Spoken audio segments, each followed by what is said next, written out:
Çekilsin üstümden zil karanlıklar, açılsın gül kimi gönçe dodaklar. Gül tek etir saçsın kara saçların, gözyaşı olmasın çare bulanın.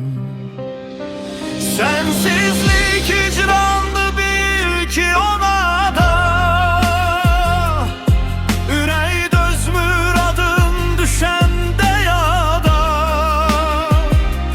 Gel koyma bu kalbi kalsın tenha, sensiz buz kimidir mənə bu dünya. Bu şehir sensiz çok qəribədir,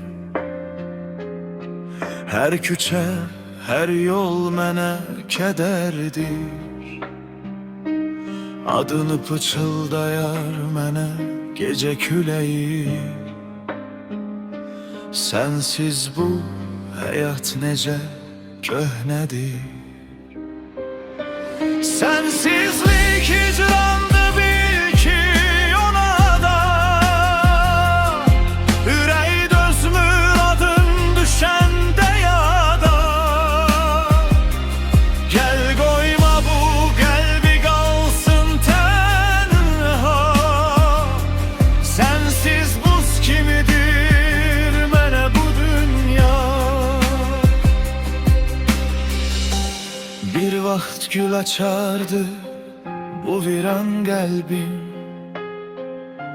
indi sükut olup bütün dertlerim. Sen gidenden beri değişti dünyam,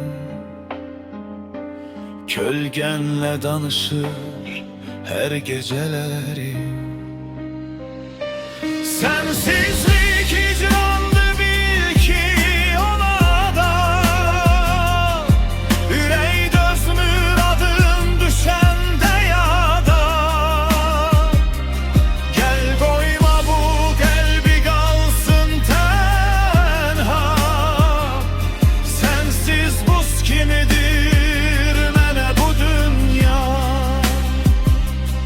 Ayrılık istemez hiç zaman Xuda, sensizlik hicrandı bil ki ona da. De olar mı basip sensiz dünyada, sensiz bir ölüdür kalsa bir anda. Adını pıçıldayar mənə gece küləyi.